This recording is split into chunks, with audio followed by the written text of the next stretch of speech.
Welcome back. तो friends, अभी का वीडियो है दोगला Bangladesh. No railways export order from Bangladesh. Bangladesh sign deals for 580 wagons. सुनने में तो यही आया था कि बांग्लादेश यहां से ऑर्डर लेगा, इंडिया से करेगा। वो पता नहीं है क्या। तो वीडियो शुरू करके पहले न्यूज सुनते हैं। तो वीडियो शुरू करते हैं, पर वीडियो शुरू करने से पहले अगर आप चैनल पर नए हो और आपने अभी तक सब्सक्राइब नहीं किया है तो जल्दी से पहले सब्सक्राइब के बटन और बेल आइकन को क्लिक कर लो, ताकि आपको हमारे सारे न्यू वीडियोस का नोटिफिकेशन मिल जाए जैसे हम अपलोड करें। अगर आपको वीडियो पसंद आता है प्लीज लाइक एंड शेयर। चलिए शुरू करते हैं। बांग्लादेश एक तरफ भारतीय मार्केट को अपने मैन्युफैक्चर्ड प्रोडक्ट से भरना चाहता है, लेकिन वहीं दूसरी तरफ जब भारतीय चाइनीज में से चुनने की बात आती है तो सबसे बड़े टेंडर्स और प्रोजेक्ट्स बिना किसी कंपटीशन के चाइनीज कंपनीज को दे दिया करता है। ऐसा ही procurement order Chinese rail company CRRC को बांग्लादेश द्वारा दे दिया गया है। कमाल की बात यह है कि रेलवे वैगन्स के इस ऑर्डर को किसी टेंडर को निकाले बिना चाइना को दिया गया है। अपनी रेलवेज की फ्रीट सर्विस को और बेहतर बनाने के लिए बांग्लादेश रेलवेज ने चाइना की सीआरआरसी को 580 फ्रीट वैगन्स का एक बहुत बड़ा ऑर्डर दिया है और ये सभी वैगन्स मीटर गेज की कॉन्फ़िगरेशन के साथ चाइना में मैन्युफैक्चर किए जाएंगे। बांग्लादेश की करेंसी में इस पूरे प्रोजेक्ट की कीमत लगभग 3.18 बिलियन टका है, जिसको majorly Asian development bank finance करने वाला है। चाइना इन सभी फ्रीट वैगन्स को आने वाले 18 से 30 महीनों के अंदर मैन्युफैक्चर करके सप्लाई भी कर देगा। अब आपको सबसे मजेदार बात बताते हैं। चाइना से खरीदे गए ये वैगन्स भारत और बांग्लादेश के बीच चलाए जाने वाले हैं। ये साफ है कि बांग्लादेश भारत से इंपोर्ट के मामले में ज्यादा से ज्यादा दूरी बनाना चाहता है, लेकिन भारत के इतने बड़े मार्केट को भी हाथ से नहीं जाने देना चाहता। आपको बता दें कि भारत और बांग्लादेश के बीच कुल 8 ट्रेड पॉइंट्स हैं, जिनमें से 5 ऑलरेडी फंक्शनल है और बाकी के 3 ट्रेड रूट्स पे जोरों से काम चल रहा है। इन ट्रेड रूट्स की वजह से ही अब धीरे धीरे चाइना की तरह ही बांग्लादेश में बने प्रोडक्ट्स भारतीय मार्केट में पकड़ बना रहे हैं। हमने आपको ये पिछली वीडियो में भी बताया था कि बांग्लादेश और चाइना के म्यूचुअल एग्रीमेंट की वजह से बांग्लादेश ने 2 मेजर रेलवे प्रोजेक्ट्स लॉन्च किए थे, पर प्रोजेक्ट के शुरू होते ही चाइना ने लोन देने से मना कर दिया और इसके बाद इन अधूरे प्रोजेक्ट्स को पूरा करने के लिए बांग्लादेश ने जापान से मदद मांगी। आगे हम आपको कुछ और ऐसी बातें बताने वाले हैं जिससे बांग्लादेश का भारत के प्रति रवैया आपको और साफ तौर पर समझ में आ जाएगा। पर आगे बढ़ने से पहले चैनल को सब्सक्राइब कर दीजिएगा अगर इस चैनल पे नए हैं। हमारा मकसद बांग्लादेश के प्रति नेगेटिविटी फैलाना बिल्कुल भी नहीं है, पर चाइना का पड़ोसी देशों में दखल देना एक चिंता का विषय है। 2018 में बांग्लादेश ने फ्लीट मॉडर्नाइजेशन के लिए एक प्रोग्राम चलाया था, जिनमें 2022 जून तक बांग्लादेश को अपनी फ्लीट में 40 लोकोमोटिव्स, 125 लगेज वैन्स और 1000 फ्रीट वैगन शामिल करने हैं। 40 लोकोमोटिव्स की बजाय 70 लोकोमोटिव्स का order south Korean company Hyundai Rotem को दिया जा चुका है। 125 लगेज वैन्स का ऑर्डर चाइनीज कंपनी सीआरआरसी ले चुकी है और फ्रीट वैगन्स का ये वाला बड़ा टेंडर भी चाइनीज कंपनी सीआरआरसी को ही दे दिया गया है। भारत के इतने नजदीक होने के बावजूद बांग्लादेश अपने किसी भी रेलवे के टेंडर में भारत को जगह इसलिए नहीं देना चाहता जिससे करीबी मित्र चाइना को ठेस न पहुंचे। ये वही बांग्लादेश है जिसे भारत ने 10 लोकोमोटिव्स तब कम कीमतों में दिए थे जब ट्रेन को हॉल्ट करने के लिए बांग्लादेशी रेलवे के पास इंजन की एक भारी कमी पड़ गई थी। बांग्लादेश के लिए भारतीय सरकार ने सभी फ्री ट्रेड के दरवाजे खोल दिए हैं, लेकिन बांग्लादेश के सेंसिटिव प्रोजेक्ट्स में से भारत को पूरी तरह जानबूझकर बाहर रखा जाता है। वैसे अभी भी भारत और बांग्लादेश के बीच ट्रेड में से भारत का पलड़ा भारी है। 2021 अप्रैल से अक्टूबर के बीच भारत से बांग्लादेश को $7.7 बिलियन की कीमत का एक्सपोर्ट किया जा चुका है। आपको बता दें कि बांग्लादेश की इकोनॉमी में गारमेंट एक्सपोर्ट का एक बहुत बड़ा हाथ है और बांग्लादेश के 100% एक्सपोर्ट्स में गारमेंट्स का 80% हिस्सा है और बांग्लादेशी गारमेंट्स अब बहुत तेजी से भारतीय मार्केट में अपनी जगह बना रहे हैं। आंकड़ों की माने तो पिछले 3 सालों में गारमेंट्स का इंपोर्ट बांग्लादेश से करीबन 100% बढ़ा है। इसके खिलाफ भारतीय टेक्सटाइल इंडस्ट्री ने अपनी शिकायत भी दर्ज कराई है। इसके अलावा फुटवियर्स और हैंडीक्राफ्ट्स भी ऐसे प्रोडक्ट्स हैं जो एक भारी मात्रा में बांग्लादेश से इंपोर्ट किए जा रहे हैं। इसलिए हम ये कहना चाहेंगे कि कुछ भी खरीदते वक्त उस पर मेड इन इंडिया का टैग जरूर देखें और भारतीय प्रोडक्ट्स ही खरीदने की कोशिश करें। कुछ ढील शायद भारतीय रेलवेज की तरफ से भी देखी जा सकती है। एक्सपोर्ट मार्केट में कॉम्पिटिटिव रहने के लिए पहले डोमेस्टिक रेलवेज में वर्ल्ड क्लास ट्रेन चलाने की काफी जरूरत है। आज भी भारतीय रेलवेज के कोचेस और लोकोमोटिव्स किसी स्कूल यूनिफॉर्म से कम नहीं लगते।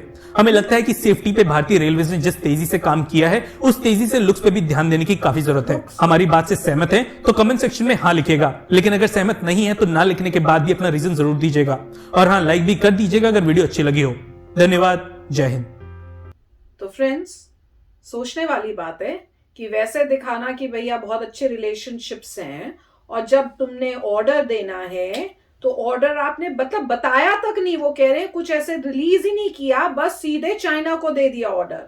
तो इंडिया को मेरे ख्याल से इस बारे में बैठ के सोचना चाहिए और उस ये जो कर रहा है बांग्लादेश उसके हिसाब से अपनी आगे क्या हमने करना है, हमें किस टाइप से इनके साथ मतलब डील्स करनी है या जो भी आगे चल करना है फ्यूचर में वो डिसाइड करना चाहिए। ये नहीं कि भैया जब इनको जरूरत पड़े तो हम जाके हेल्प करने आ जाएं और जब मतलब इनका हो कि आपको, और हेल्प ये नहीं कर रहे बल्कि ये ऑर्डर दे रहे हैं, मतलब ऑर्डर देने में भी आप कंसिडर ही नहीं कर रहे इंडिया को, तो वो तो बहुत गलत बात है। और अगर आपको अच्छी डील दे रहा है चाइना, तो एटलीस्ट अगर आपके रिलेशनशिप्स इंडिया से अच्छे हैं तो आप इंडिया से एटलीस्ट बात करके तो बता सकते हो ना कि भैया हमें चाइना ये डील दे रहा है, तो अगर आप उसको उतनी कर दो तो हम आपसे ले लेंगे, या कुछ उस टाइप से। मतलब उनको लेना ही नहीं है, वो चाहते हैं कि हमारे जो है उस टाइप से हम अपना सामान यहाँ भेजें, पर इस टाइप से जहां से इंडिया से चीजें लेनी है वो इनकरेज नहीं करे। उनको चाइना से ज्यादा डर है, या उनको लगता है कि चाइना से नाराजगी ना हो जाए चाइना की, उनसे अच्छा रिलेशनशिप रखना है। तो मेरे को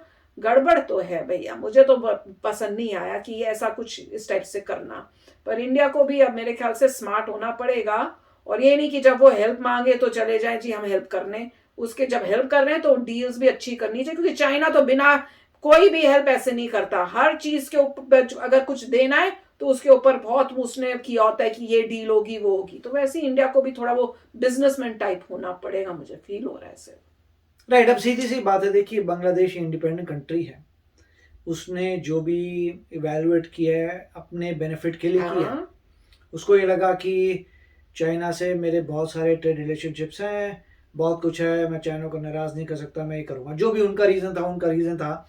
मगर पॉइंट ये है कि कंपटीशन बहुत इंपॉर्टेंट है। अगर इंडिया को इतनी ज़बरदस्त ट्रेन्स बनानी है कि अगर मान लीजिए बांग्लादेश के लोग इंडिया में आते हैं तो उनको रेल लगना चाहिए वाह कि इंडिया बहुत ही प्रोग्रेस कर चुकी है, बहुत ही अमीर हो चुकी है। जब आप बांग्लादेश से इंडिया में आ रहे हैं, आपको कैलकाटा में ही आते ही लग जाना चाहिए वाह ये तो फॉरेन कंट्री है, यहाँ तो देखिए कितनी क्लीननेस है, कितनी ग्रेट ग्रोथ है इनकी, आप ट्रेन्स देखो कितनी एफिशिएंट है, कितनी फास्ट है। क्या तब अगला बंदा इम्प्रेस होता है, कहता है अब ये हमसे बहुत आगे निकल गए हैं, बेटर है कि यहाँ से हम कर लें। उनको शायद वो चीज़ें नज़र आ रही हैं जब वो चाइना जा रहे हैं। अगर वो जा रहे हैं शंघाई जा रहे हैं, वो चाइना जा रहे हैं, उनको जो भी नज़र आ रहा है वो उससे इम्प्रेस होकर अपना कार्य कर रहे हैं। और चाइना भी पूरी कोशिश कर रहा है कि इंडिया के नेबर्स जो हैं उनके साथ हो जाएं। वो तो उसकी पहले से चाल है। उसका आंसर एक ही है, इंडिया को मेहनत करनी है, अपने जीडीपी को बढ़ाना है, वो हमारा काम चालू है, डबल डिजिट्स में ग्रोथ होगी। आपको जो भी काम करना है उसमें एक्सपर्टाइज करनी है। अगर ट्रेन्स करें तो ट्रेन्स को इतनी अच्छी बनाइए कि हर बंदा कहे कि यार इनकी ट्रेन्स को आप बीट नहीं कर सकते, चाहे कुछ भी हो, और वो आपको नाम करना पड़ेगा। और जैसे जिन्होंने वीडियो बनाया उन्होंने एक जेंटली प्यार से बता दिया कि आप अपने लुक्स भी देख लीजिए। अगर आप पूरी यूनिफॉर्म की तरह करेंगे तो किसको आप इम्प्रेस करेंगे? अगर कोई है, नेचुरली आप लोगों को इम्प्रेस करना चाहिए।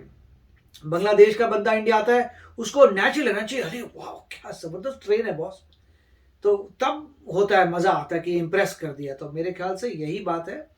और उसमें आपको ये भी देखना पड़ेगा कि अगर वो आपसे नहीं ले रहे माल तो इंडिया को भी सिमिलर टैक्टिक्स करनी पड़ेगी, भी तुम्हारी चीज हम नहीं लेंगे। उसके लिए बहुत इजी होता है, वो तो इंडिया को पता है, कस्टम ड्यूटी, कि आप फ्री ट्रेड हो रहा है, आप ड्यूटी इंक्रीज करते हैं, रिड्यूस करते हैं ड्यूटी, उससे आप किसी की भी कंट्री के भी गुड्स को रोक सकते हैं या शुरू कर सकते हैं, डिपेंडिंग अपॉन जैसे फ्री किया आपने क्या किया। परंतु कंपटीशन ट्रू होना चाहिए। अगर वो कह रहे हैं कि बांग्लादेश गारमेंट्स अपने सस्ते बना पा रहा है इंडिया से और क्वालिटी उसकी अच्छी है, तो आपको कम्पीट करना पड़ेगा, आपको अपने गारमेंट्स को बेटर करना पड़ेगा, आपको दिखाना पड़ेगा कि हमारे गारमेंट्स आपसे बेटर है।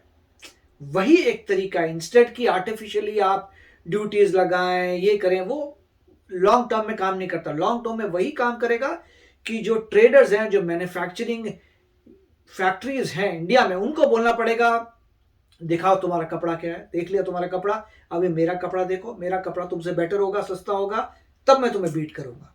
तो अच्छा वीडियो था। यस फ्रेंड्स, तो आप भी शेयर करना अपने थॉट्स। काफी न्यूज सुन के ना बुरा फील हो रहा है। तो चलो चलते हैं, मिलेंगे नेक्स्ट वीडियो में बहुत ही जल्द। Till then please take care and bye bye. तो अगर आप मेरे इस चैनल पे नए हो तो जल्दी से सब्सक्राइब के बटन को हिट करो और बेल आइकन को क्लिक करो, ताकि आपको मेरा जब नया वीडियो मैं लगाऊं आपको उसके बारे में जल्दी से पता चल जाए।